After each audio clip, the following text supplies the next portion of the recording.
Esta carta. Esta carta es un poco larga y hay mucho que decir de ella. En general, lo que deberíamos entender, ya viene.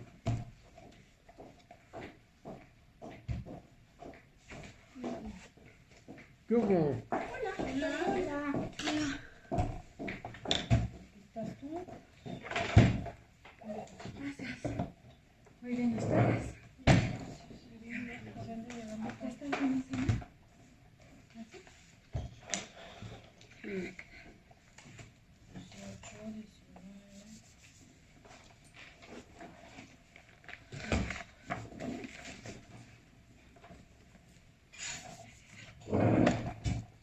Shin en hebreo quiere decir diente.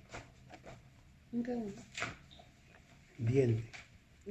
Pero en este caso, bueno, el diente tiene que buscársele el simbolismo. El simbolismo que corresponde. Pero ¿qué es esta carta en esencia? No lo logro. A ver.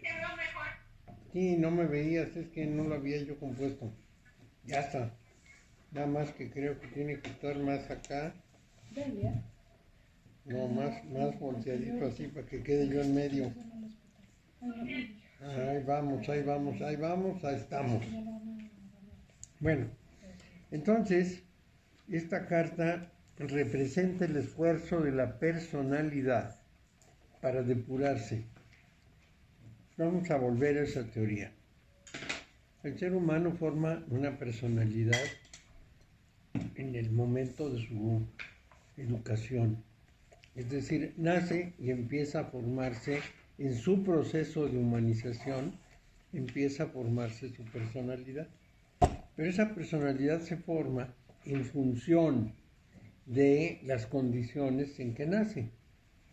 El tipo de familia, el tipo de sociedad en que está, la escuela, sus amigos, sus vecinos, sus compañeros de crecimiento. Todo esto es muy formativo, pero también marca a la persona con ciertas características. Y en realidad, todo el proceso de avance en términos de lo que llamamos vida espiritual tiene mucho que ver con la transformación de esa personalidad en la individualidad. La individualidad es el principio encarnante que una y otra vez se manifiesta a través de varias personalidades a lo largo del tiempo, a lo largo de los siglos. Entonces, la personalidad tiene que depurarse de muchas de las cosas que aprendió, porque son cosas que no corresponden a la vida espiritual. Y esa depuración tiene que hacerse, se dice en los términos herméticos, con fuego para que queme los aspectos negativos. En el caso más importante de que quemar, tenemos la transformación del cuerpo. Toda acción, todo principio de movimiento se basa en el mundo manifiesto, en la corporalidad. En nuestro caso, el orden material pues, es un cuerpo humano. En el caso de los objetos, pues es un cuerpo material distinto. Pero ese cuerpo humano tiene ciertas características que se producen justamente durante su formación. Y lo que se pretende o presume en esta carta es que el ser humano no solo transforma su mente y sus emociones, también transforma su cuerpo. Y el cuerpo adquiere una categoría distinta. Es el mismo principio de la alquimia. El alquimista va transformándose conforme avanza en su proceso en el laboratorio alquímico y un buen día resulta que tiene que hacer algo nuevo, que es rejuvenecer su cuerpo. Entonces la pretensión del alquimista va más allá de lo que estamos hablando aquí. El alquimista intenta rejuvenecer hasta hacerse otra vez un cuerpo extraordinariamente flexible y juvenil. En este otro proceso no se trata de tanto, se trata de simplemente tener un cuerpo adaptado al avance espiritual. Esto es muy importante. Es un cuerpo que va a responder mejor a todos los cambios interiores.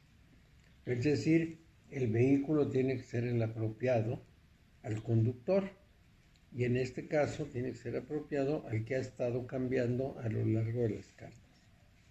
En realidad, el loco es aire, el colgado es aire y agua, y en el caso que estamos, que es el del juicio, la persona que surge, que brota del ataúd, en realidad combina el agua y el aire, o sea, las emociones y el pensamiento, atizados por el fuego del cambio, transformados por el fuego del cambio. Esto es importante tenerlo en cuenta porque la persona va a experimentar realmente una transformación. Por eso se llama espíritu del fuego primario.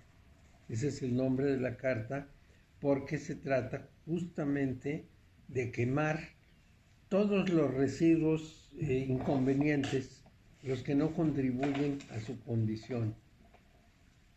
Esto significa que el cuerpo de la persona ha logrado un cambio suficiente para operar en el mundo con todas las cualidades a las que da pie sin haber llegado a la carta. Entonces, si el texto del arquetipo es atracción divina, es porque la persona está buscando acercarse al orden superior. Si el texto en el orden humano, el título en el orden humano es transformación astral, es porque el individuo está transformando sus emociones y su pensamiento. Y si en el orden de la naturaleza se llama cambios en el tiempo, es porque está transformándose en otra persona física y en otra persona moral. Está cambiando su enfoque de la vida y su enfoque de su acción. ¿Hacia dónde la cambia?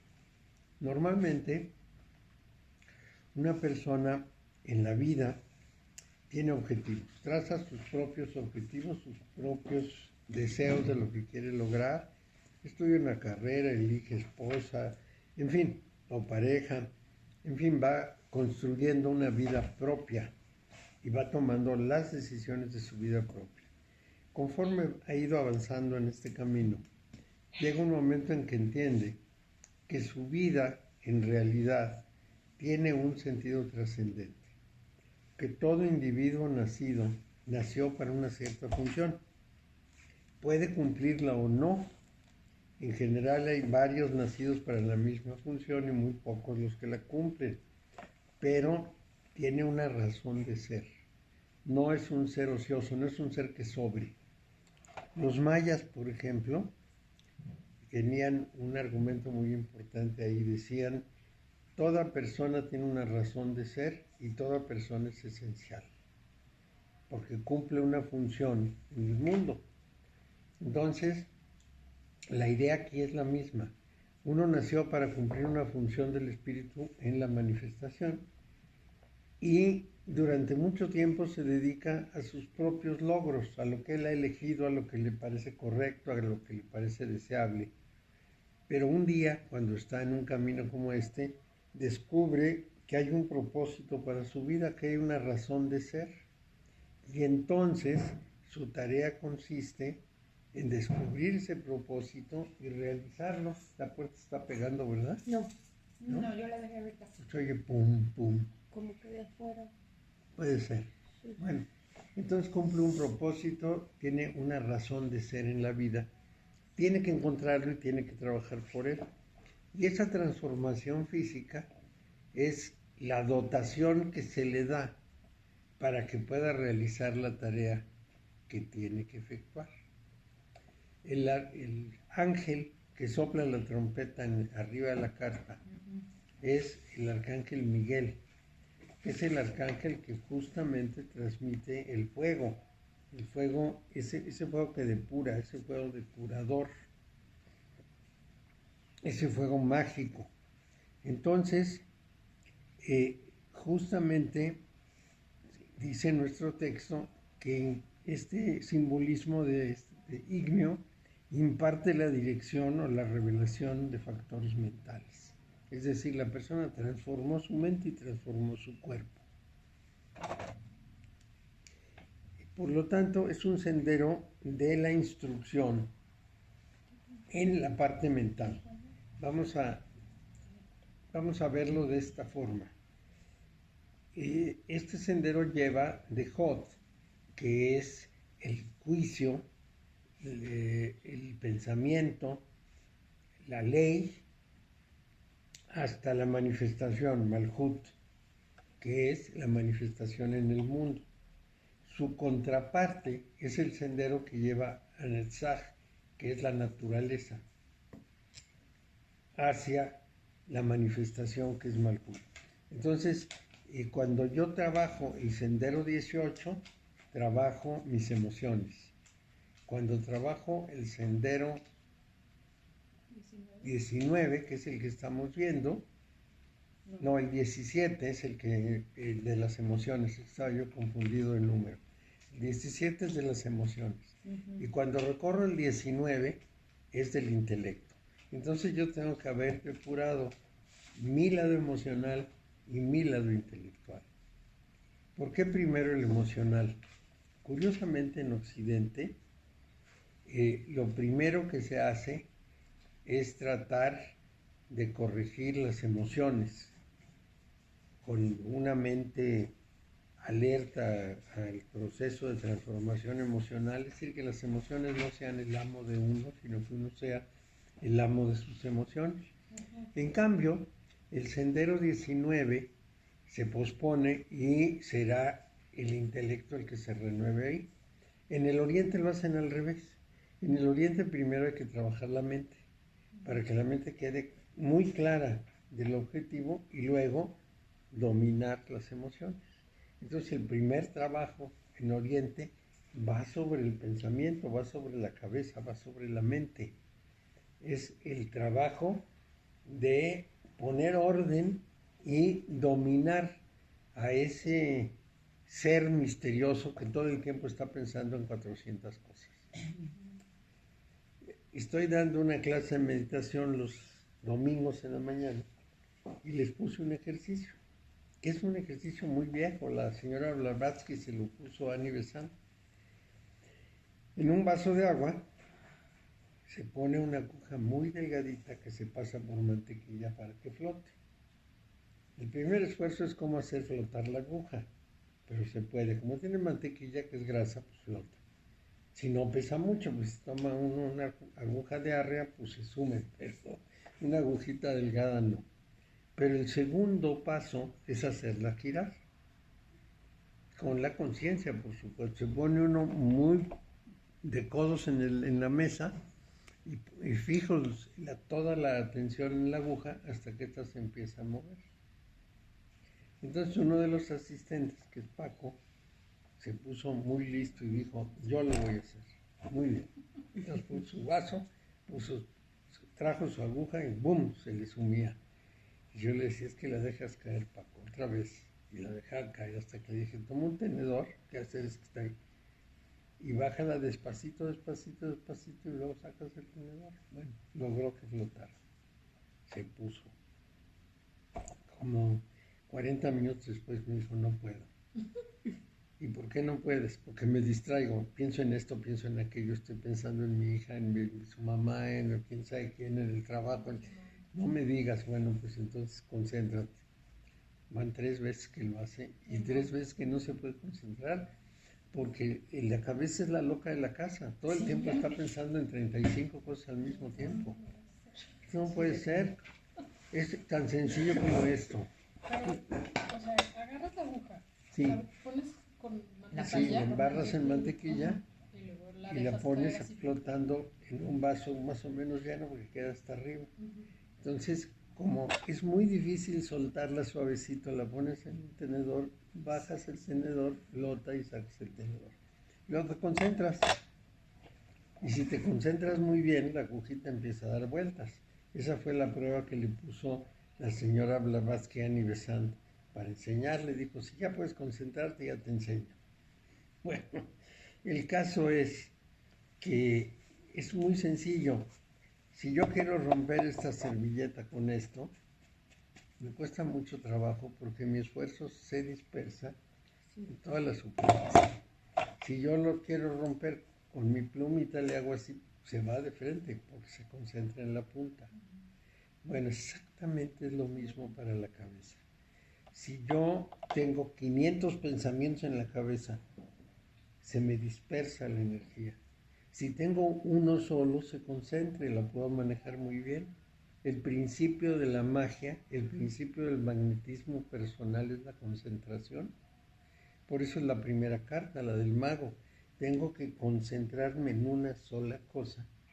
Y cuando me concentro en una cosa, puedo dirigir mucho de lo que está a mi alrededor. Una de las pruebas similares que tenemos es cuando se medita con una vela. Con una vela unos lejecitos y empieza a ver su llama. Cuando realmente uno ya dominó la vela, o sea, ya dominó la concentración, voltea la cabeza para un lado y la llama baja. Voltea la cabeza para el otro y la llama se va para el otro lado. Sí. Sí, un día en México uno de mis alumnos llegó como muy sorprendido y me dijo, me pasó algo rarísimo, la llama se volteó y le dije, al fin te concentraste. Muy bien. Sí, sí, uno empieza a tener un magnetismo. Probablemente a ustedes no les pasó, pero ¿se acuerdan de Uri Geller? ¿Han oído de Uri Geller? Sí, cómo no. El que torcía tenedores y cucharas y componía relojes. Bueno, él aparecía en la televisión y decía, tomen un tenedor, tomabas el tenedor. Ahora lo van a torcer así. Y lo tomaba uno y decía, concéntrese, se va a concentrar y se va a torcer. Y el tenedor se doblaba. ¿Quién lo doblaba? Uno, guiado por Uri Geller, pero lo doblaba. No se crean que no se doblaba. Y entonces un grupo de científicos decidió probar esto. Un inglés que tenía un laboratorio muy bien montado, llamó a Uri Geller a su laboratorio y le dijo, a ver, lo va a hacer aquí adentro. Entonces puso una mesa, una llave y se dobló. Le dijo, ahora usted se sale, ve la llave a través de un vidrio y yo mido con mis aparatos aquí qué pasa. Pues también torció la llave. ¿Ah, sí? Claro que sí. Entonces, la respuesta del científico fue, para esto no hay explicación científica. No, claro que no hay explicación científica. Después de trabajar mucho sobre el metal, llegaron a la conclusión de que había un proceso como de congelación del metal, como si hubiera sufrido un tipo de congelación. Probablemente fue primero un calentamiento y luego una congelación, pero el asunto es que los tenedores y las cucharas quedaban torcidos. A veces se doblaban así y a veces se torsionaban de esta manera, como las llaves, por ejemplo, las llaves tenían una torsión. ¿Cómo lo hacía Uri Geller? Nadie lo puede saber. Conforme pasó por todo el mundo doblando cucharas, pues empezó a perder popularidad porque a todo el mundo lo había visto. Y entonces empezó a inventar cosas y después lo pescaron haciendo malos trucos. Pero lo que de las cucharas y de los tenedores era completamente real. Entonces, esto es un asunto de concentración. Mario, una pregunta, ¿es concentración y mandándole un mensaje, muévete o camina o dóblate o algo así? ¿O nada más como concentrarme en los átomos o en la estructura molecular? O sea, mandando un mensaje. Sí le mandas un mensaje, pero visual, no verbal. Okay. Los mensajes verbales no los obedece ni el inconsciente ni la naturaleza. Okay. Este es un segundo principio de magia. La naturaleza no entiende palabras. Okay. Las palabras son una construcción humana. Son símbolos, no son cosas reales. Cuando uno visualiza algo, esa visualización sí tiene posibilidades de aparecer, de hacerse real. Okay. Entonces uno manda una instrucción con una visión. A ver, vuelven a decir la naturaleza y quién más. La naturaleza y el inconsciente no entienden palabras. Las palabras son netamente intelectuales y pertenecen a un orden simbólico. Cuando yo digo Coca-Cola, no me estoy refiriendo a esta Coca-Cola. Me estoy refiriendo a la Coca-Cola en general, es un símbolo. Cuando digo esta en especial, ya estoy sobre ella, sobre el objeto. Pero el genérico, el abstracto, no va sobre ningún objeto en particular. Y en general, todo el lenguaje hace mención de personas, de objetos, de estados de ánimo, de ideas, etcétera, que no tienen corporeidad. No estamos hablando de su cuerpo. Por ejemplo, cuando yo digo mi hija, no pienso en su cuerpo, en su fisonomía. En lo que pienso es en el papel que tiene conmigo. Entonces estoy en una abstracción, no estoy en lo concreto. Y si yo quiero que se componga de algo, no le argumento, porque eso va al intelecto. Tengo que visualizarlo junto con ella o con las personas con las que esté trabajando. Entonces, un mago, aparte de tener concentración, trabaja con la imaginación. Que es la segunda carta.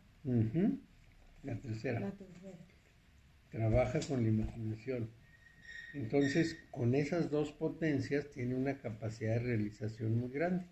Y en este caso, estamos hablando precisamente de que la persona ha ido trabajando las cartas anteriores, pues nada menos que desde la 0 hasta la 19, se ha ido formando y llega el momento de la última depuración de su personalidad, en donde tiene que quemar con ese fuerte fuego del cielo que transmite el arcángel Miguel, tiene que quemar todos los residuos de su corporeidad inferior, vamos a llamarla así, su corporeidad que sucede, pero que no tiene trascendencia, que no tiene lo que pudiéramos decir contacto directo con el mundo celeste. Bueno, y ahora vamos a ver qué es el problema. La personalidad se formó para operar en el mundo y la individualidad corresponde a una realidad que trasciende el mundo y trasciende el momento. ¿Cómo trasciende el momento? Porque la individualidad encarna una y otra vez en distintos cuerpos. ¿Cómo trasciende? Es decir, a lo largo del tiempo, ¿no? ¿Y cómo trasciende la personalidad?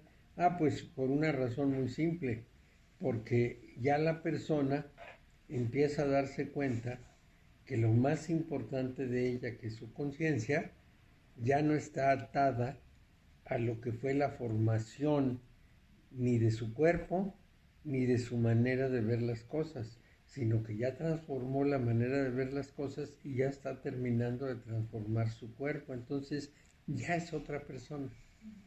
A ese es al que se le llama el hombre pentagramático, el que ha vencido los 4 elementos y ha pasado a un 5º elemento. A ese hombre pentagramático se le dice que tiene la 5ª esencia. Cada una de los elementos que están en el mundo, el fuego, la tierra, el aire y el agua, son esencias. Esta 5ª esencia se le llama éter. Al que ha llegado al estado pentagramático se le atribuye la 5ª esencia o el éter como una nueva facultad. Ya les había yo dicho que el fuego es intuición, que la tierra es percepción, que el aire es intelecto y que el agua es emociones. Entonces el éter tiene esa condición de la trascendencia. Esta es la importancia de esta carta número 20, que lo que nos da es precisamente la idea de que el ser humano está ya en el borde, en el umbral de una transformación que lo va a llevar a una condición más elevada. Esto mismo nos lo van a expresar, porque en esto coinciden prácticamente todas las escuelas de iniciación, nos lo van a mostrar curiosamente y para su sorpresa los padres del desierto cristianos. Cuando inició el cristianismo, hubo muchas personas que lo tomaron muy en serio. Se fueron al desierto como ermitaños y empezaron con una gran austeridad a trabajar hacia la vida espiritual y hacia el seguimiento de lo que pudiéramos llamar las instrucciones de Jesús. En este caso se presume que San Andrés llegó a la península balcánica, que ahí transmitió la enseñanza y que de ahí se fue difundiendo por todo el mundo eslavo, incluso llegó a Rusia. De manera que hay unos místicos, gnósticos, cristianos, ortodoxos, es decir, son de la Iglesia Ortodoxa, son rusos, son cristianos y son místicos. Y estos místicos tienen un camino de 10 etapas, encaminado, es decir, llevado a exactamente la misma idea, a que la persona transmute del que es a un hombre nuevo. Entonces lo pintan como una escalera con 10 escalones. Incluso a cada escalón le ponen una nota musical, porque se entiende o se presume que cada vibración de la nota musical representa las vibraciones que el individuo va adquiriendo conforme va avanzando en sus 10 pasos. Entonces, en ese proceso, la persona hace una serie de revisiones. Trabaja consigo mismo hasta llegar al 7º paso, y al llegar al 7º paso, cambia de umbral. Más o menos se dice así: cuando estoy fuera y doy el primer paso, voy a atravesar el primer umbral. Luego tengo que dar los 6 pasos siguientes, y al llegar al 7º tengo un segundo umbral.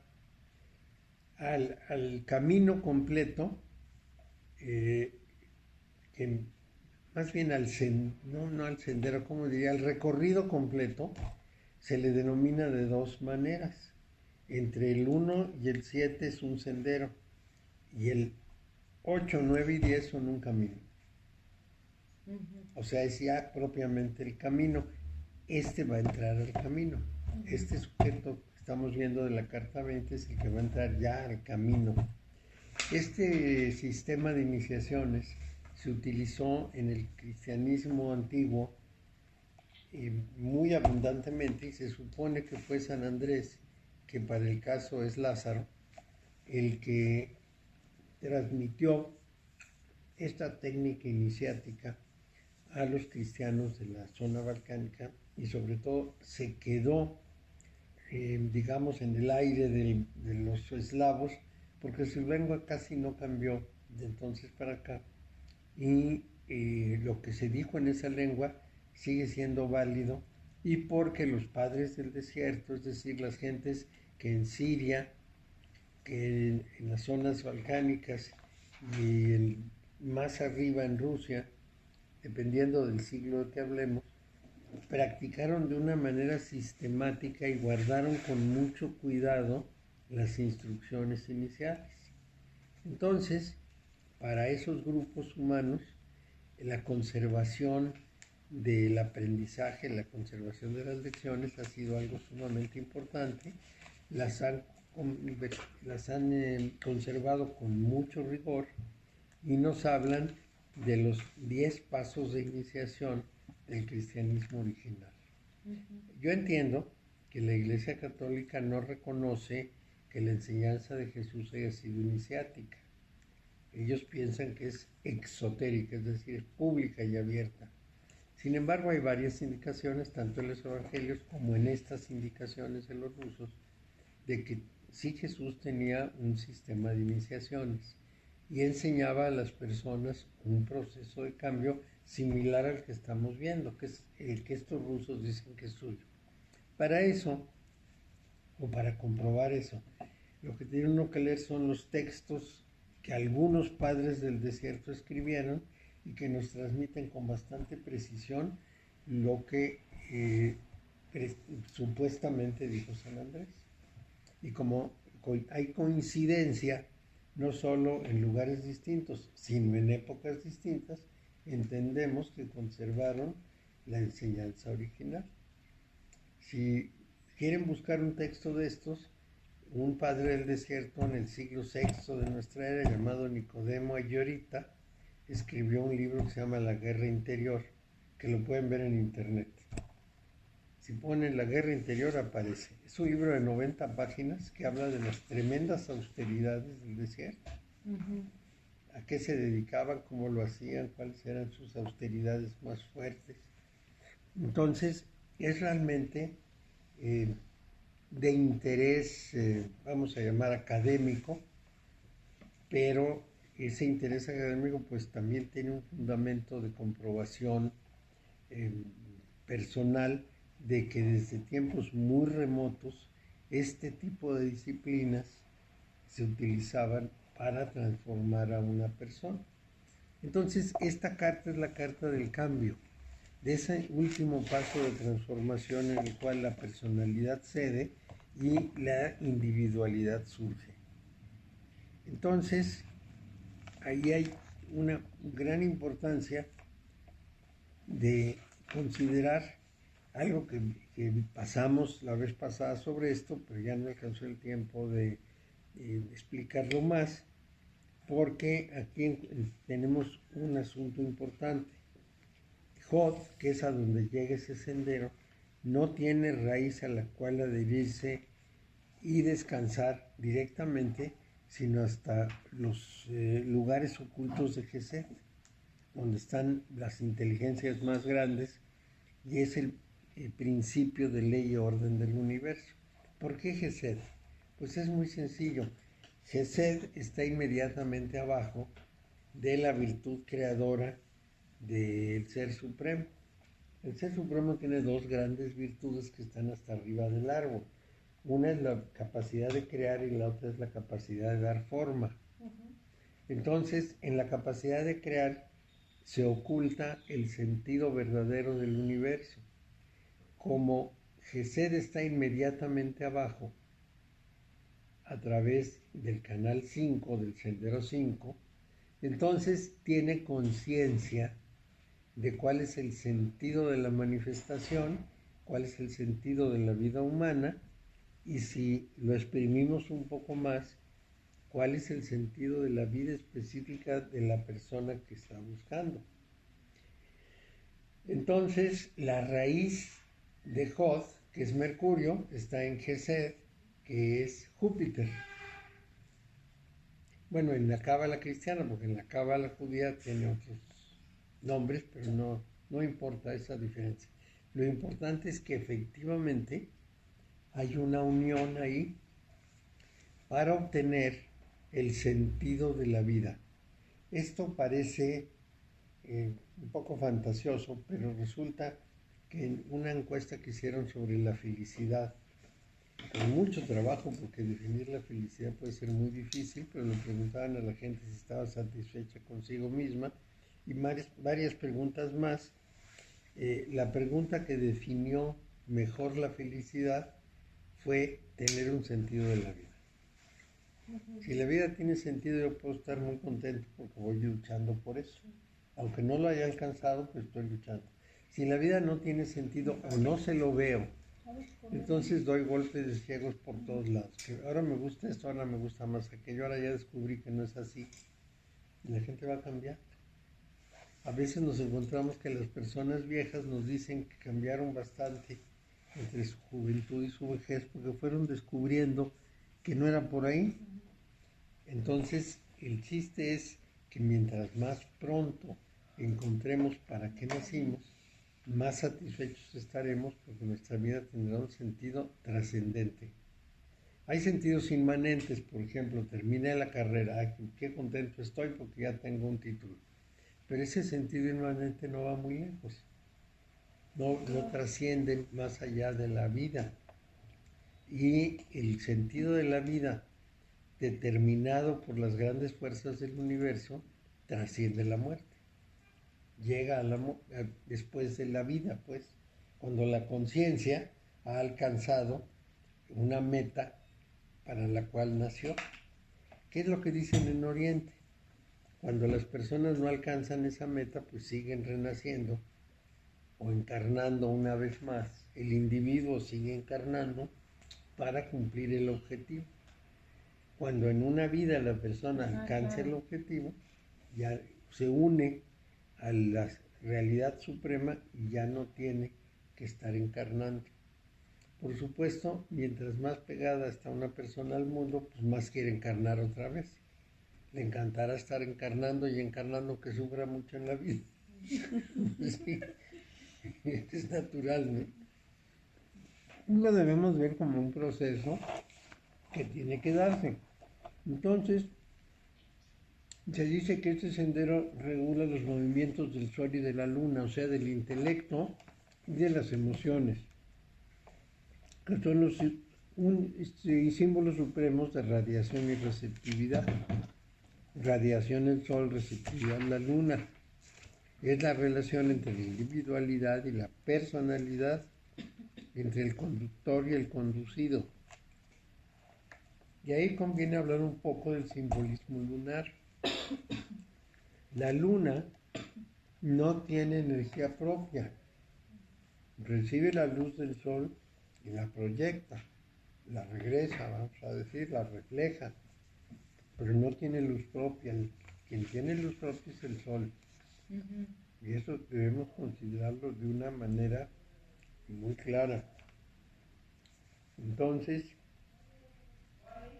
todo lo que llaman el mundo sublunar es un mundo en que la energía no es propia, sino que se alimenta de otra energía. Esto no quiere decir que nuestro lado lunar sea estéril. En general, el pensamiento, que es la parte intelectual, juzga, pero no crea. Y el mundo inconsciente no juzga, pero crea. Es altamente creativo. Entonces ese mundo interior es el que verdaderamente representa nuestra capacidad de realización, pero tiene que ser organizado o regulado por el pensamiento para que no se extravíe, porque todo lo que sale del mundo inconsciente y del lado emocional tiene una fuerte tendencia a la fantasía, a la ilusión, pero a la ilusión en el sentido de ilusionarse con algo, no de verse engañado, mientras que el intelecto tiene una fuerte tendencia a verse engañado, es decir, a la ilusión en el otro sentido, a ver un mundo ilusorio como un mundo real. Bueno, entonces se supone que en el tiempo antiguo el hombre primitivo estaba guiado por unos manes o manús, que son los que los guiaban y los que les daban sentido a su vida. Entonces, precisamente es el ángel que despierta a ese hombre que parece salir de la tumba, el que nos habla precisamente de la revelación. Es el despertar a un nivel nuevo y superior. Si se llama el espíritu del fuego primario, es, ya lo habíamos visto, lo que ocurre con Prometeo.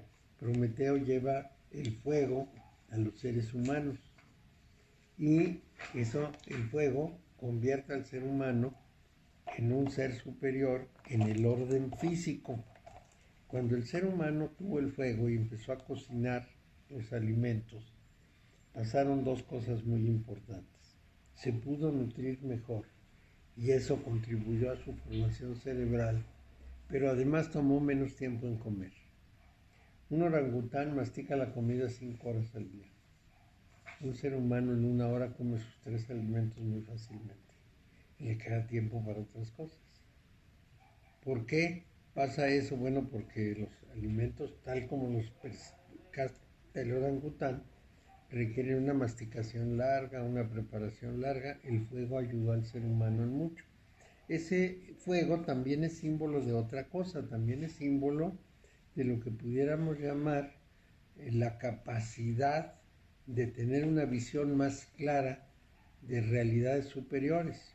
Entonces estamos hablando, en este caso, de un Prometeo que lleva el fuego de la conciencia al ser humano. Entonces estamos hablando también de lo que podemos llamar el proceso espiritual, mientras el primero, el fuego material, contribuye al proceso civilizador, al proceso de humanización. El fuego de la conciencia conduce a un proceso de espiritualización. El primero, humanización, es decir, el Homo sapiens de animal se convierte en humano. El segundo, de espiritualización. Ese humano alcanza niveles superiores de conciencia. Este es el proceso que representa esta carta. Entonces, es muy importante el despertar de la voluntad espiritual del ser humano. Es justamente esa identidad con su individuo, con el encarnante. Y hay ciertos momentos, ahora en esta carta se puede decir, en que un ser humano, de manera espontánea, no a través de regresiones hechas por un psiquiatra, sino de manera espontánea, empieza a recordar las encarnaciones pasadas de la individualidad y empieza a darse cuenta de cuáles han sido las circunstancias que lo fueron llevando hasta su situación actual. Entonces, conforme va recorriendo hacia atrás, se va dando cuenta del tipo de experiencias que lo conformaron y puede asimilarlas conscientemente.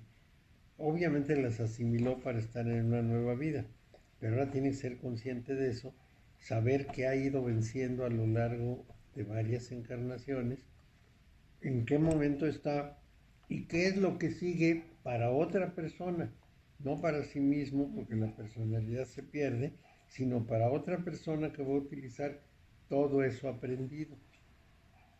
Entonces, adquiere un sentido no solo de continuidad en el mundo, sino de propósito.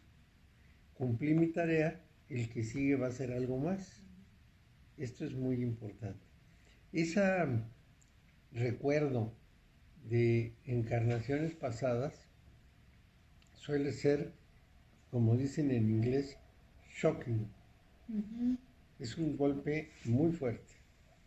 Y es un golpe muy fuerte porque las emociones nunca se acaban de depurar.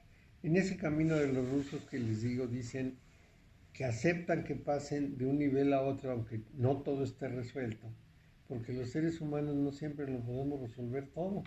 Entonces hay que dejar ciertas cosas a medias. Es como si dijéramos, en la escuela, aunque saquemos 6, pasamos, en eso seremos menos eficientes, pero ya somos suficientes, ya podemos pasar, si no, no pasaríamos nunca si tuviéramos que tener 10 en todo.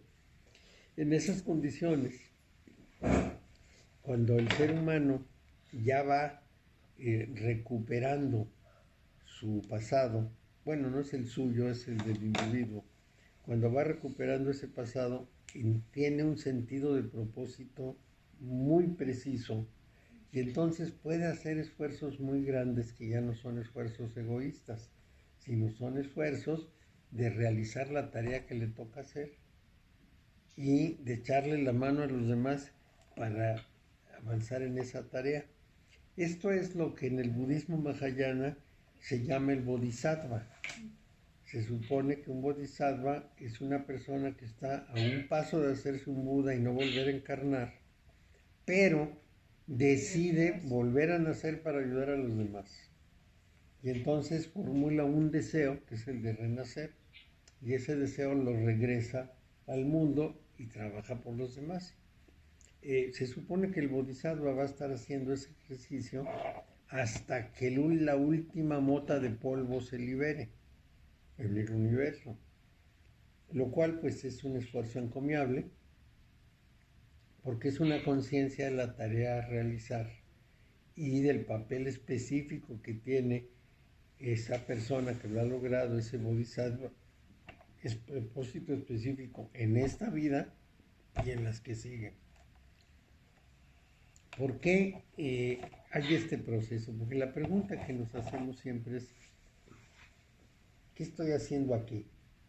¿Quién soy realmente y qué estoy haciendo aquí? ¿Por qué la manifestación? ¿Por qué tenemos que entrar a un mundo lleno de dificultades y de problemas y demás? Y la respuesta es relativamente muy sencilla, pero cuesta un poco de trabajo creerla. Para convencerse se necesita experimentarla. La razón es que el espíritu puro no puede evolucionar en su pureza porque no puede moverse. Vamos a decir, está en un estado como de perfección y no hay transformación. En cambio, en la encarnación hay prueba y error, hay multiplicidad de cosas. El espíritu ocupa todo el espacio y no puede moverse para ningún lado. El ser manifiesto es parcial y puede experimentar y puede trabajar y puede evolucionarse. Y como hemos visto en alguna ocasión anterior, la mayor perfección es la del ser que siempre está en evolución, no la de la que ya alcanzó un estado final y ya no hay nada más que hacer, sino el que tiene la dinámica de la evolución. Es una definición distinta. La primera es muy estática. Cuando decimos Dios es perfecto, esta suma de todas las perfecciones, lo dejamos tieso. Cuando decimos está en una evolución permanente, realizando cada vez más y más y más posibilidades, lo vemos muy dinámico y siempre en movimiento. Erich Fromm, creo que ya les había platicado de esto, decía que el desconocimiento del hebreo es el que hizo traducir las frases de Yahvé a Moisés cuando le pregunta quién eres. Y le dice, yo soy el que soy, yo soy yo. Y dice Erich Fromm, no, en el hebreo eso no es así. En hebreo lo que dice es, yo soy el que estoy siendo. Es decir, es una figura dinámica, no una figura estática. Yo soy el que soy, lo deja estático. Yo soy el que estoy siendo, es un ser dinámico, está en movimiento. Siempre está siendo. Esto es muy importante, es un ser vivo frente a un ser estático. Bueno, entonces la comprensión de ese fenómeno de la evolución, de ese ser supremo, dividido en muchos chiquitos que están en proceso de evolución, nos revela que cada uno de los chiquitos tiene una función. Está cumpliendo un propósito de evolución y tiene que trabajar la conciencia.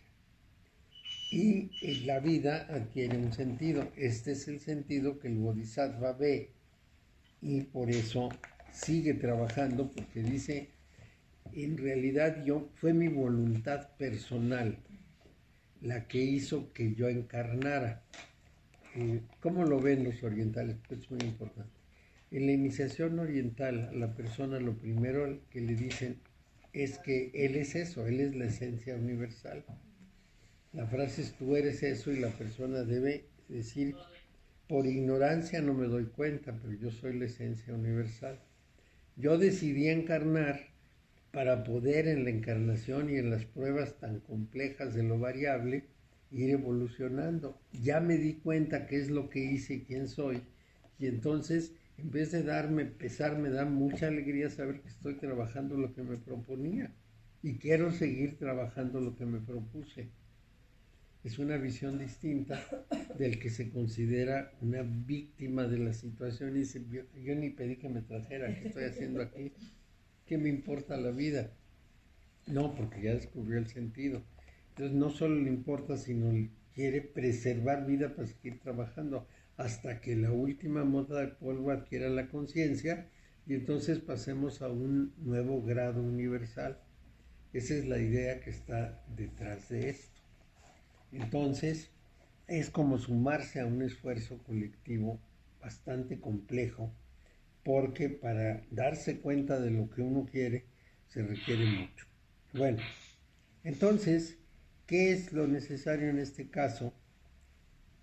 Cooperar, no en el sentido de rebaño, sino en el sentido de trabajo conjunto. Lo que hay que despertar es conciencias.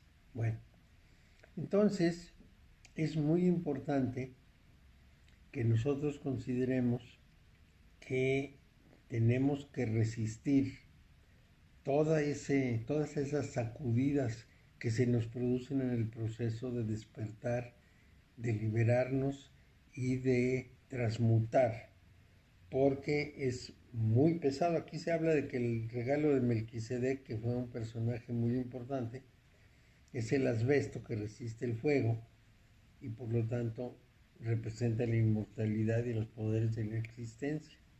Se está individualizando el ser humano y todas esas sacudidas que experimenta son como fuego.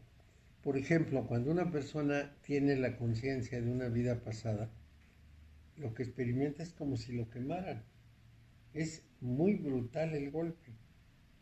Les voy a dar un ejemplo. Cuando la persona de pronto se da cuenta quién fue la anterior encarnación de la individualidad, lo primero que se pregunta es, ¿y mis hijos? ¿Qué fue de mis hijos? Y no sabe, porque no sabe ni cómo localizarlos, ni nada.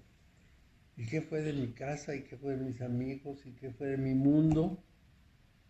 Y ya no hay nada. Pero ¿cómo puedes llegar a ese punto, Mario? Trabajando contigo, cuando trabajas en la meditación y vas depurando la mente y vas rompiendo las limitaciones de la dispersión, etcétera, aparece solo. Yo tengo una alumna, Ana Laura Casillas, que tomó 3 o 4 cursos de meditación, uno de ellos el Vipassana que dan los budistas del sur, que dan en el Valle de Bravo. Son 10 días de silencio absoluto en el que ni siquiera puedes hacer contacto visual con los demás, tienes que estar totalmente contigo. Y decía ayer precisamente en una clase que está fascinada con lo que está logrando con la meditación, porque empieza a tener estas experiencias de cambio. Y me parece que es lógico, porque, bueno, pues ya hizo el esfuerzo de buscar y ha tomado varios cursos, entre ellos de Vipassana. Hay también un curso de ejercicios ignacianos y hay otros retiros de yoga en los cuales se enseña unas técnicas de trabajo para lograr esos estados. Ella dice que está fascinada con cómo está y que se está sintiendo rete bien. A pesar de todos los problemas que hay en el mundo, se siente muy bien. Esto es importante, así se logra, trabajando con uno mismo. Pero primero tiene que hacer conciencia, que es lo que estamos trabajando, de qué se trata esto, y cuáles son los instrumentos, y dónde están los obstáculos, cuáles son los tropiezos, qué escalones hay que romper o vencer o subir, como se quiera ver. Entonces sí, es complicado. Entonces, una de las cuestiones más importantes es cómo aterrizamos toda esa espiritualidad, porque esto es el sentido de las cosas. Estamos en un mundo de manifestación y hay que aterrizarlo. Y esos principios espirituales que se viven, hay que conservarlos, hay que convertirlos en actos que sacuden a los demás, que los transforman. No es una tarea que digamos gratificante en el sentido de que uno esté ganando para sí cosas. Es una tarea gratificante en el sentido de que está cumpliendo la función. Esta es digno de considerarse porque tiene su trascendencia.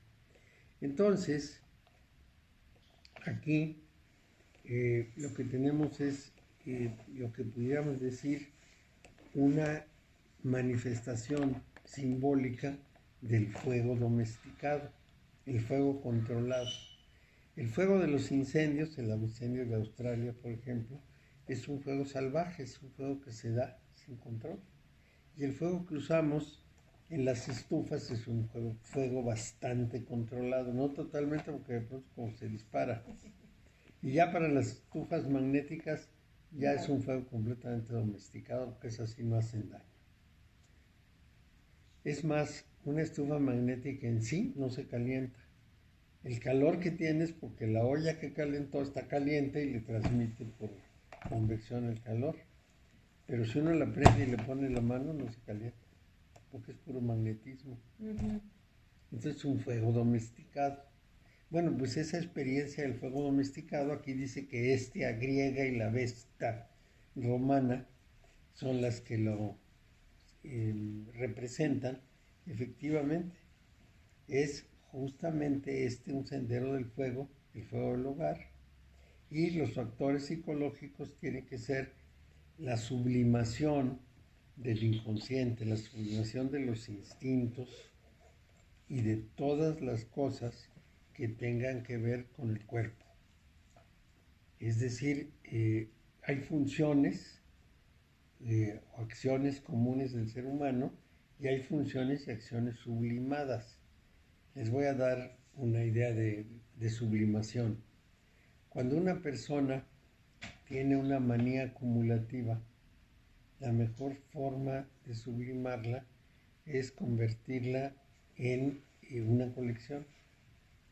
Si yo quiero acumular, bueno, pues voy a tener una colección de timbres, una colección de cuadros, entonces es una función que, aunque representa una especie de compulsión de juntar, al mismo tiempo tiene como resultado una cosa organizada y útil. Así es como tiene uno que sublimar todas sus fuerzas interiores. Hoy en la clase de la mañana estaba comentando una de las personas que asiste que tiene dos hermanos ya mayores, alrededor de 60 años, que uno se divorció y la otra se le murió al marido y viven en la misma casa, comparten una casa. Y se la viven de la greña. Pues sí. Sí, pero nos dio el ejemplo de la greña. Dice, él lava algo, lo cuelga y le pone una pinza de un color y otra pinza de otro color. Y ella le dice, ¿por qué no le pones las dos pinzas del mismo color? Y se pelean por eso. Él dice, pues hago lo que quiero, y ella dice, pero es que estás loco. Entonces, según nos contó hoy, ayer ella regaló todas las pinzas que no fueran del mismo color para que el otro se lo obligaron. Es una manera excelente de perder el tiempo. Oye, pero aparte medio loca y medio enferma, Pues porque sí. termina enojada y termina Sí. el otro. Obsesiva. Sí, pero el Vamos otro también acumulando aferrado. ¿Qué más le da obsesiones usar por la dos vida. pinzas del mismo color para que el otro no se vuelva loca? Ella tiene todo y él quiere que le digan qué hacer. Bueno, entonces los seres humanos generalmente tenemos problema con nosotros porque no somos capaces de adaptarnos, de comprender al otro, de entender su proceso. Y bueno, finalmente podemos tener problemas decisivos porque no evolucionamos lo suficiente como para podernos poner de acuerdo. Y bueno, pasan cosas. Yo digo que nunca me hubiera divorciado si con la conciencia que tengo ahora hubiera enfrentado mi matrimonio, porque Claro. no me hubiera alterado mayormente. No me hubieran casado. Sí, claro, me alteraba porque me comprometía con una posición, igual que el de las pincitas, es lo mismo. Es que tienen que ser las cosas así, no así, no así, no así, pero pues nunca Y se ahorita aparta. que si se hace no Me importa. daría absolutamente igual. Claro. Lo que fuera, eran cosas que a mí me parecían casi insoportables, pero quizá por la edad, quizá por la falta de desarrollo, y entonces era imposible. Vivíamos a la greña, lo cual es inútil, es una tontería. Yo hubiera tratado de comprender eso, y ahora que, pues por supuesto, ella es tan vieja como yo, entonces, Piensa lo mismo que tú. sí, no, ella como que no ha querido cambiar, y es un problemón terrible porque sufre mucho. Y yo le digo a mi hijo que vive con ella, le doy consejos de cómo más o menos sobrellevar las cosas. Pues, es Está una cerrada. aferrada. Mira, por ejemplo, no puede vivir si no controla todo, absolutamente todo lo controla. Entonces está en todo al mismo tiempo. Y es de veras difícil. Cansadísimo. Sí, era una mujer que leía un libro diario más el periódico. ¿Cómo? Sí, si tú le preguntabas, ¿En qué momento? ¿dónde podré conseguir una corneta para el coche? Se lo había leído en la sección de ventas, aparte del libro. Entonces, científica. ¿Te vas? Ah, ¿no me ves? Ah, es que se volteó la cámara. Ya la puse en su lugar. Entonces, tenía que controlarlo todo. El dinero, sobre todo, a mí me decía, dame todo tu sueldo, pues tú te lo gastas. Y hay que ahorrar. Bueno, todos somos un poquito así, todo. Y aquí Todo. vamos. Sí, yo aquí lo distribuyo. A mi mejor entendimiento. Así era todo, sí. En el refrigerador tenían que estar las cosas como ella las concebía. Cada fin de semana íbamos a la Merced, sería como la central de abasto, a comprar las cosas en orden, porque de acuerdo con su conocimiento científico, cada semana había que comer una cosa distinta. Bueno, era aquello. Una locura. Hoy nos toca ubre, hoy nos toca hígado, hoy nos toca carne normal, hoy nos toca... Y si no quería ese fregó.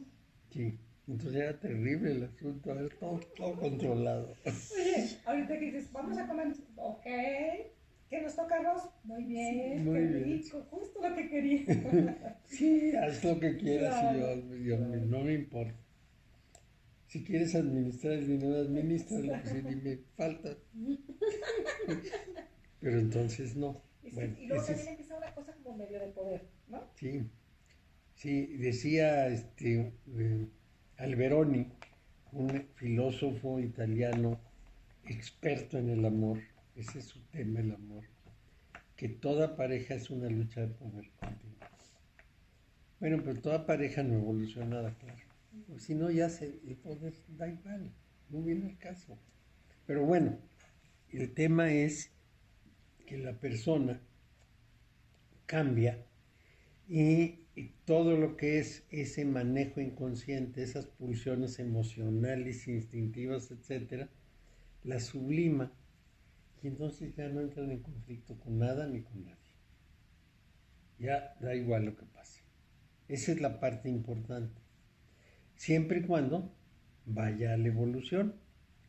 Entonces, es muy importante considerar que a estas personas que han manejado el fuego, en este caso el fuego interior, siempre se las ve con malos ojos. Por ejemplo, a los herreros se les condenó para siempre. Los gitanos eran herreros y ningún país quería recibirlos como propios del país. Por eso vagaban de un lado al otro. Porque, fíjense la historia, esta la revela Mircea Eliade, que era un gran investigador de esto.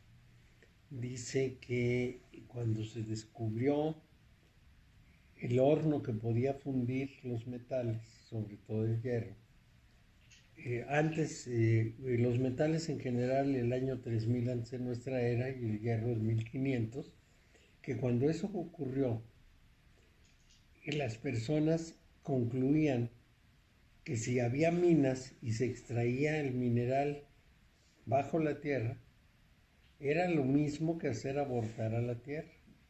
Que si el mineral estaba afuera era como un hijo nacido y se podía fundir. Pero que si te metías a la mina hacías abortar a la tierra y por lo tanto habías cometido un grave pecado. Y ese grave pecado ameritaba un castigo. Y no solo los mineros, sino todos los que procesaban el metal hasta su forma final, intervenían en ese trabajo maldito, es decir, condenado. Y entonces, por eso, a Vulcano nos lo representan, que es Hephaistos también, nos lo representan cojo, porque esa cojera es la muestra del daño que hizo. Y si no es cojo, tiene algún otro defecto. Bueno, los del Theta Healing que trabajan con cristales, para pedir, por ejemplo, que el cristal adquiera o se amplifiquen las virtudes del cristal, por ejemplo, para que una piedrita te sirva para algo más importante, primero agradecen al creador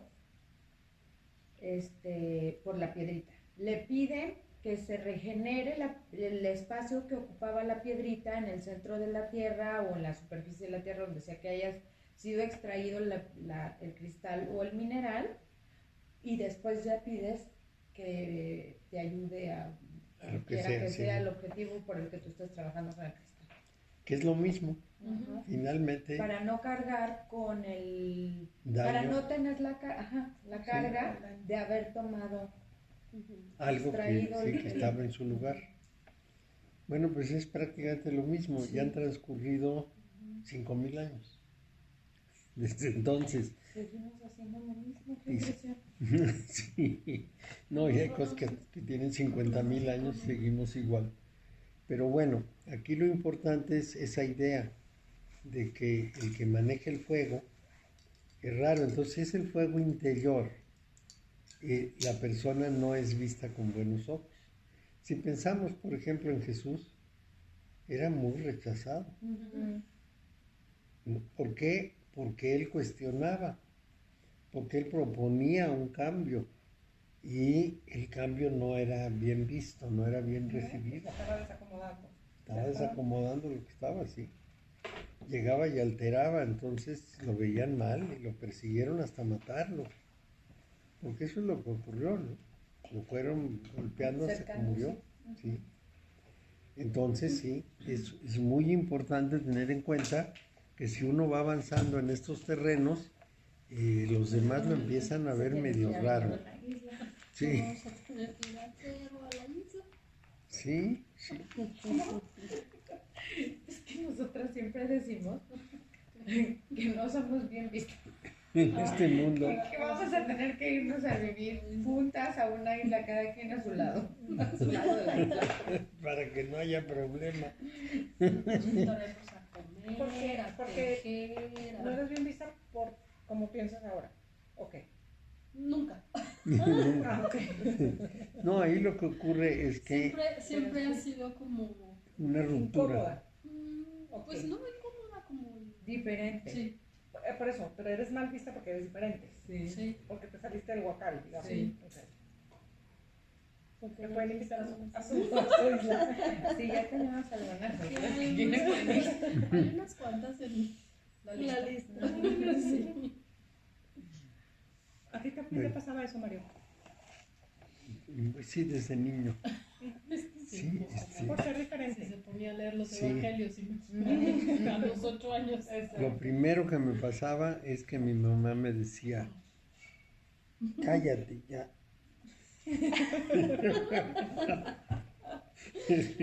Cállate, por favor. Porque le preguntabas o le platicabas. Y decía, y Todo. afirmaba, y juzgaba, y entonces ya. Para. Sí, Ok. párale. Y luego empecé a leer los evangelios y a decirle a todo el mundo que no era un buen cristiano porque no hacían leer los evangelios. Me odiaban. Ok. Claro. Poco puedo decir, me odiaban. Porque cada vez que querían contestar yo le decía, no, aquí dice precisamente si tú no lo haces.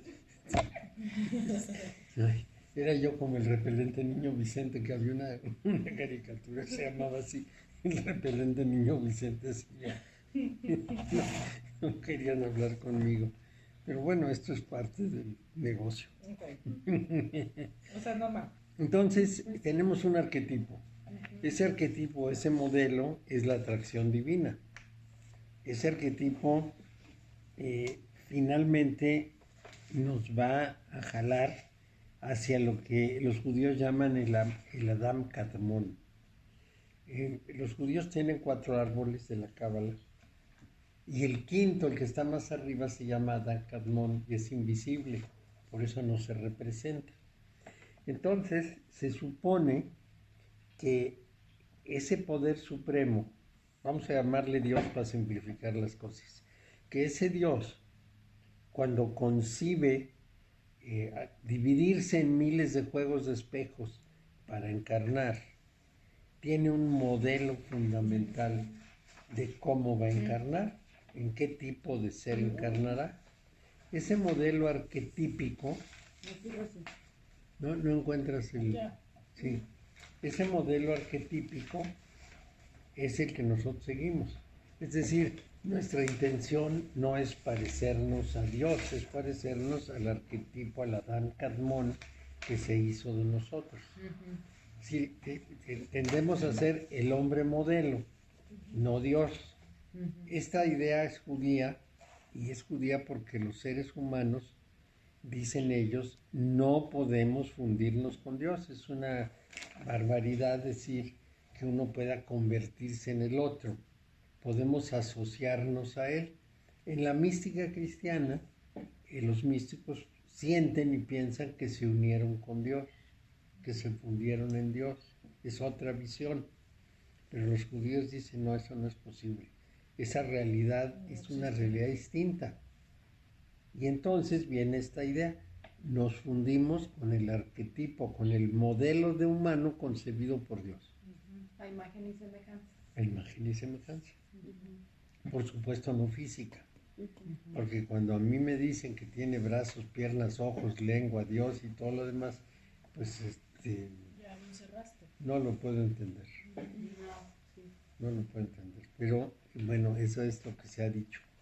Que la imagen y semejanza quiere decir que es como nosotros, pues no. Y claro, le atribuimos las cosas nuestras. Nos ve, piensa, juzga, se enoja, le ponemos... Sí, pobre. Le colgamos todos los milagritos. Sí, puede ser terrible, ¿no? Bueno, entonces, ese ser ideal que sería el Dios, está más allá de todo, de toda palabra. Es el absoluto sin atributos. Esto ya lo había yo comentado, pero se los vuelvo a comentar. Cuando vemos en el mundo todos los objetos como si fueran la manifestación divina, esa divinidad tiene todos los atributos de la manifestación. Pero cuando lo vemos como la realidad fuera de la manifestación, no tiene ningún atributo porque eso lo limitaría. Cada atributo le pone un cerco a una persona. Si decimos que es bueno, ya le quitamos toda otra posibilidad. Bueno, entonces eso es muy importante. Entonces, esto es justamente lo que aspiramos a hacer. El modelo arquetípico, el modelo, supermodelo, concebido por el Creador cuando creó al ser humano. Entonces, toda la concepción del tarot está precisamente alrededor de ese modelo, de ese arquetipo que tenemos que alcanzar. Y ese arquetipo, por supuesto, no es sexuado, es decir, no es ni hombre ni mujer, es el modelo humano. Y en ese sentido, toda visión de lo divino o de lo superior, masculino o femenino, es un grave error. Es una grave falta de conciencia de que llegados a ese nivel, el arquetipo no tiene definición de género. Por eso se dice que es el hermafrodita, o sea, reúne todas las cualidades. Esto es básico. Bueno, entonces, toda la concepción que tenemos de estas cartas que estamos viendo es el aliento del arquetipo. Y él es el que nos va a estar empujando o jalando en el sendero, porque dicen los judíos, no nos empuja, nos jala. Si no está abajo empujando, está arriba jalando. Y nos atrae a la fuente, a esa fuente, a lo que llamamos el yo mismo, el self en inglés. Y esa es la razón de que el primer título de este arcano 20 sea la atracción divina. Nos jala. Entonces es el yo activo del ser divino el que hace esa función, porque el pasivo no necesita ese impulso para el camino de regreso. ¿Qué es lo que le pasa a un ser humano cuando está en ese proceso? Bueno, ese arquetipo divino lo jala, esa atracción divina lo jala, le muestra, le revela la razón de ser, y luego lo regresa al mundo para que la realice. Esa regresada es la que San Juan de la Cruz llama la noche oscura del alma. ¿Por qué? porque la presencia del arquetipo es fascinante y el regreso al mundo es decepcionante. Es muy sencillo. Esto lo dice San Juan pensando que él ha estado unido a Dios.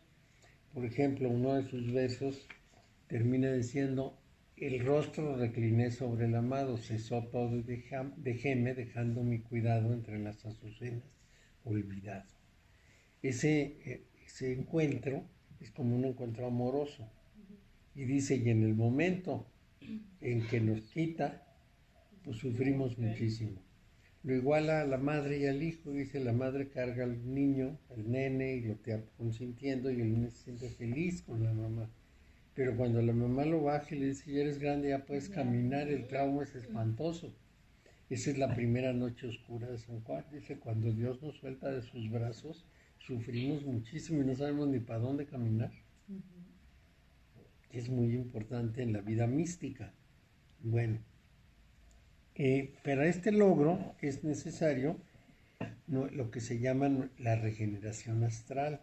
O sea, que en todo lo emocional sepamos dominar la situación, que seamos el amo de nosotros mismos.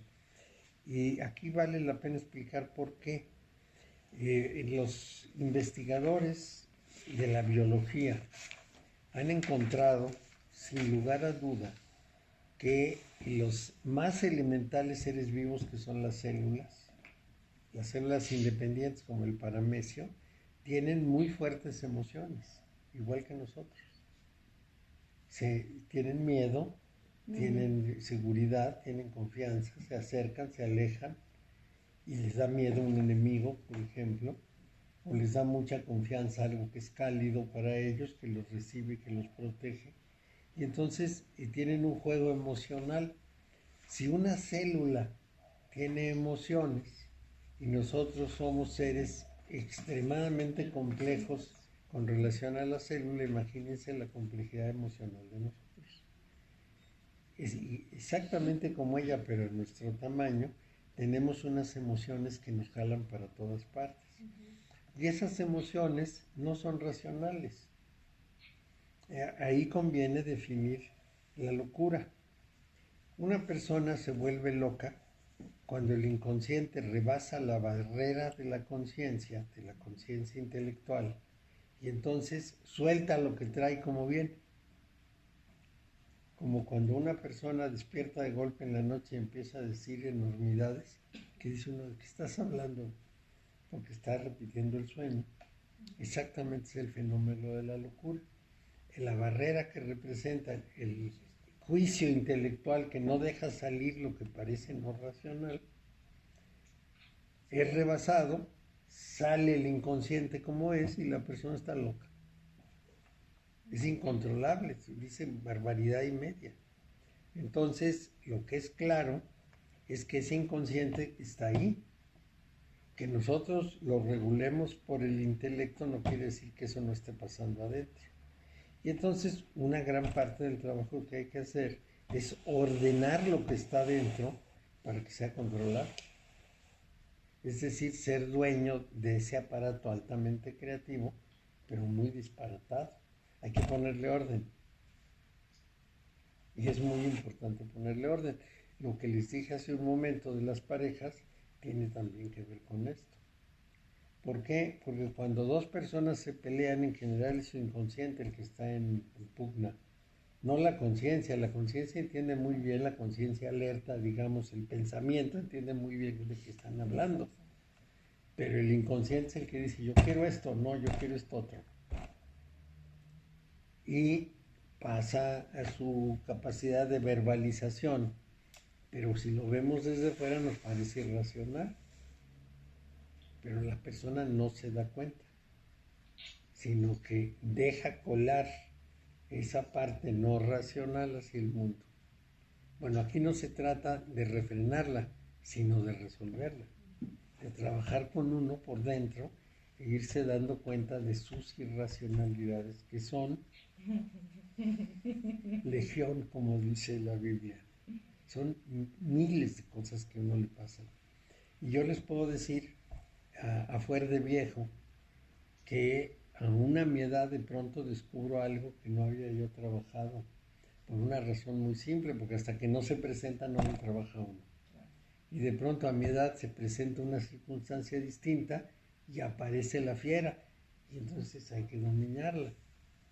Y aparece de muchas maneras, puede ser agresivo, puede ser depresivo, puede ser evasiva, tiene muchas formas de manifestación, pero aparece. Se siente uno incómodo, le da coraje a algo, o le da depresión, o le da ansiedad, o le dice uno, ¿y esto de dónde salió? La ventaja es que con los años lo maneja uno muy fácil, lo disuelve muy rápido, pero ahí está escondido. Pero lo disuelves rápido tú, porque has trabajado muchísimo. Con los Pero hay años. gente Que no que puede. no se puede, no puede. Si no has trabajado, no puedes disolver. Hay una cantidad de viejos imprudentes que Dios me libre. Sí, muy agresivos o muy locos. Sí, yo dudo que no es cuestión de la edad, pues, no creo. No, mira, acuérdate que en la sesión pasada nos platicó de su papá y que su papá hacía unas cosas loquísimas.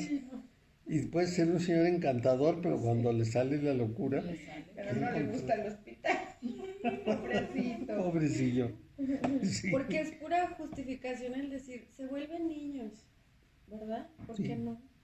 Sí, sí. Porque yo creo O sea, que lo si que no- sí se pierde en general es que te importe tanto lo que piensan. Los Sí. demás, ¿No? ay, Eso yo Claro. creo que sí es una actitud general. Que con la edad dices, me vale que diga lo que quiera, entonces Claro. me enojo. ¿Y qué Es digo? que dejan salir lo que antes controlaban, Sí, exactamente, pierden el filtro. pero no Pierden el resolvieron filtro, es la palabra. el interior. Si lo Sí. hubieran resuelto, No lo les que sería pura blandura. Cuando Sí, nos hablan de exactamente. los santos, por ejemplo, los buenos santos, no los que subieron al altar por cosas así secundarias, ¿no? Sí, pues, los sacrificaron y se subió al altar. No, Eso no, sí, tiene hay que haber muchísimos. depurado su persona. Cuando nos hablan de esos buenos santos, son personas de paz, de comprensión, no son capaces de ver el mal en nadie, están más allá. Esto es importantísimo, son nuestros modelos. Es a lo que tenemos que aspirar, estar más allá de todas esas consideraciones circunstanciales. Un día, San Juan de la Cruz era el prior del monasterio de Santo Domingo de Silos, monasterio que todavía existe en España. Entonces, resulta que todas las provisiones que tenían se acabaron. Se quedaron sin nada. Y llamó a los monjes al refectorio, que es la comida, y les dijo, pues hermanos, no hay comida, entonces tenemos que ofrecer este sacrificio a Dios y vamos a leer la Biblia como siempre se hace en el refectorio, pero no hay comida. Pues ni modo, los monjes, sí, yo creo que los monjes no estaban muy contentos con la cosa, pero bueno, pues no había comida.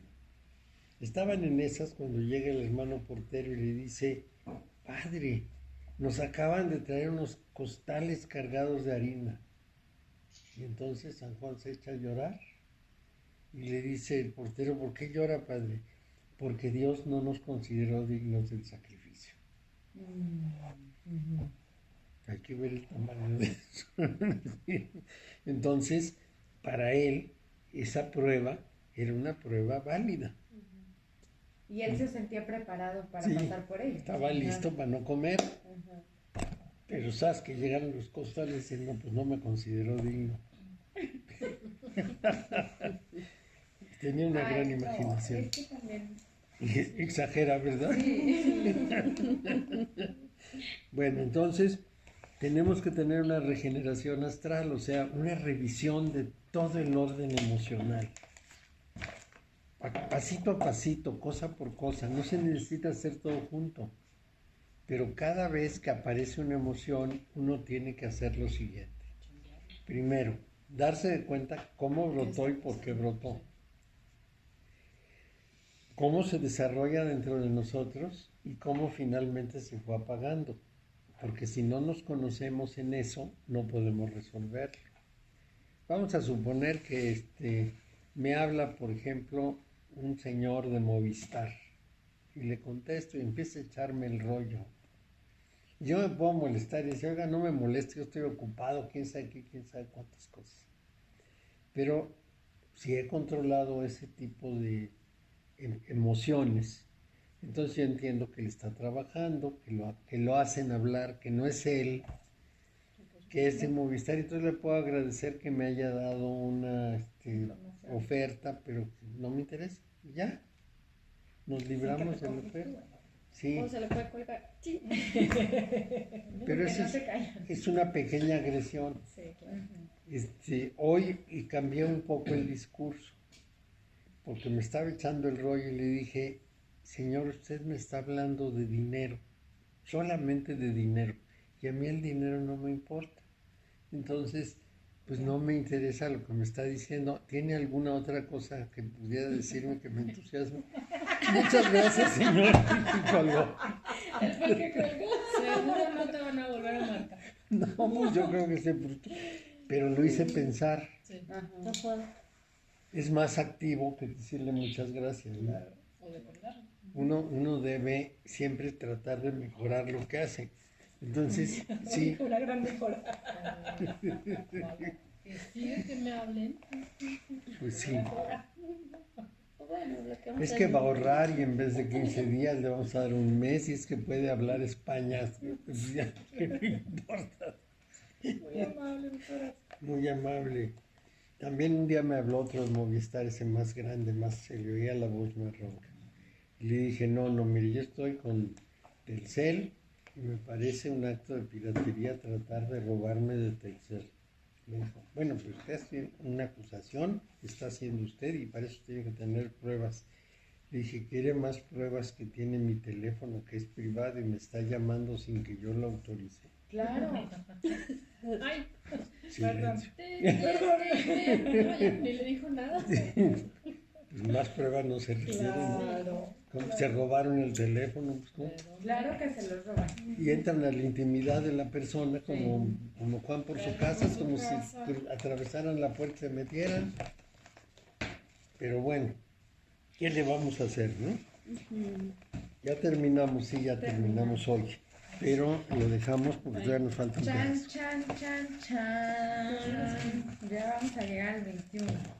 Sí, ya vamos a llegar al 21 y vamos a empezar con los arcanos menores. Híjole, qué trabajo, ¿verdad? No sé dónde va a estar peor. Oye, Mario, ¿y esos nos los vamos a echar también así de uno en uno? No, porque no, No. por números y por familias, ¿no? Sí, mucho más agregado, no, uno por uno. Hacemos una maestría, doctorado. Sí, vamos a mencionar el peso de cada uno, pero ninguna descripción tan larga. Estas descripciones porque son precisamente los hitos del camino, ¿no? Los pasos, los escalones, y conviene verlos. Bueno, entonces nos quedamos aquí.